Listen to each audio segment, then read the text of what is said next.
Hi, I'm Amanda Detheridge, third grade teacher at CSA. Hope everyone out there is doing well. This is just a little introduction to some digital tools that CSA will be using during this time of distance learning to support teachers, to support students in our community.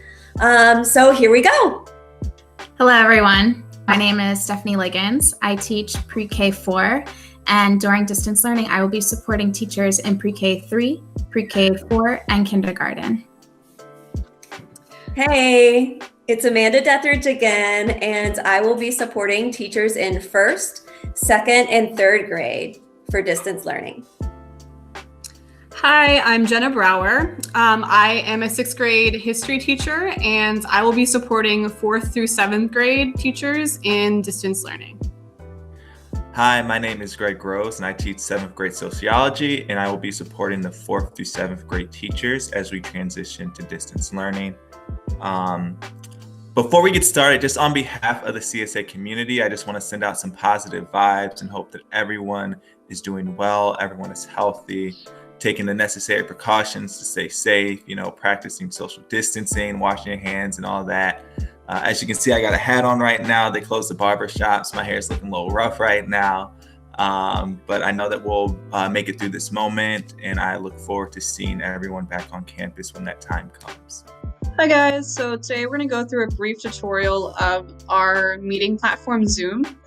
So the first thing you're going to need to do is to make sure that Zoom is downloaded on your tablet, computer, or phone. You can do this by Googling download Zoom, and it'll take you to a download center. When you get there, there will be a lot of options to download. So you need to go down to this, Zoom extensions for browsers, if you are using a computer or a tablet, to download to Chrome Web Store or Firefox. If you're using a phone, you will go to Zoom mobile apps and determine whether or not you're downloading for an Apple phone or an Android phone. The link to this download center will be in the description of this video if you cannot find it. The next thing I'm going to tell you about is the different features and functions of Zoom. So I'm going to go on to a mock Zoom call to kind of give you a overview of the different functions of Zoom. All right, so depending on whether or not your student's teacher added you via a Google Calendar invite or a link, it'll kind of change how you see this. If you got a Google Calendar invite to your email, it'll look like this. It'll say who the organizer is. In this case, it's me, and I added my other email to kind of give you this preview. What you're going to do is you're going to click Join Zoom Meeting. If it for some reason asked you for a meeting ID or a password, which it shouldn't, but if it does, that is here. You're going to click the link, and it'll take you to a launch meeting page, and you're going to click Open Zoom. And once it launches, it should take you to a meeting page. So it will ask you to join with computer audio. I think it'll ask you for tablets and phones to join with your phone audio, so you click that.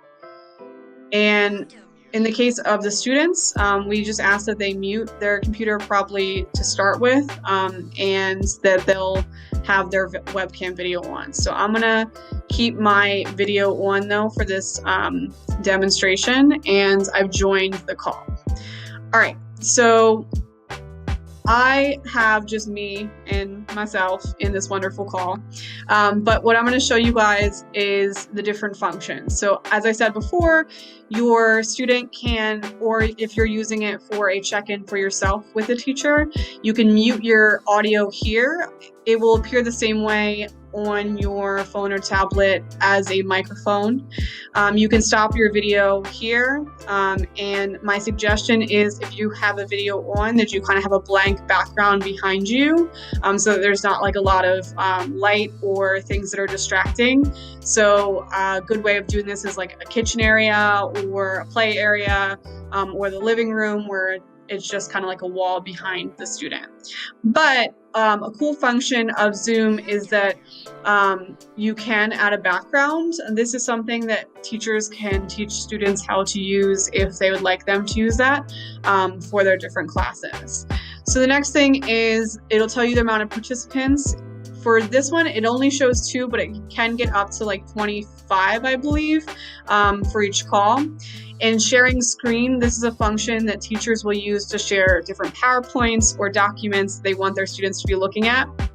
This chat function is also pretty great because it allows teachers to give questions or faculty members to ask you guys questions so that you don't have to verbally respond, but you can type and respond. Another great feature that teachers will be using is the recording feature. This allows teachers to record their classes just in case a student is unable to make the class. We ask that you try to like RSVP to your teacher to let them know, but we understand that sometimes circumstances won't allow students to be in a specific course. So sometimes you just might need to ask for a recording of that. Then reactions is another one that exists that allows students to kind of give a hand raise or a thumbs up in agreement so they don't interrupt the teacher. This is a great function for questions and also for agreeing with their classmates. So those are the basic functions, and when you want to leave the meeting, you're going to click here. For additional information, we're going to provide a link at the bottom of the description to give you tutorials to watch. So thank you very much. Next tool we're going to review is the CSA Connect app, and where you'll be able to find all the videos that teachers will record for your class. This is a structure that will help you to navigate. So here are the next steps. Please open your CSA app. Next, at the top left corner, you will see 3 bars. Click on that. Then look down to Resources, click.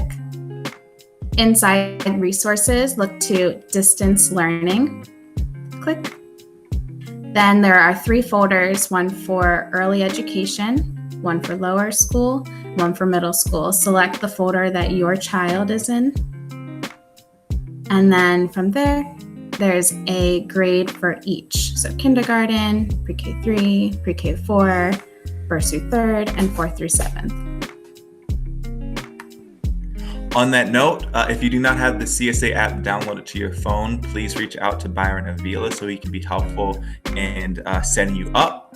If you have any other digital resource needs, like a laptop, webcam, charger, any of those things, please reach out to Byron as well. We want to make sure that everyone has the tools that they need to learn when we're in distance learning. Lastly, you just want to emphasize the importance of remaining accessible via phone, Hangouts, and email. I know Dr. Connor will be sending updates as things evolve and things emerge of what our plan is moving forward. So be on the lookout for that. Also for lower school students and families, be on the lookout for updates from Ivy, as well as middle school students and families, be on the lookout for updates from Zainab. Lastly, I just want to say we miss you all. Again, we hope everyone's safe, everyone is healthy. If you have any questions, please feel free to reach out to us. All right, thank you.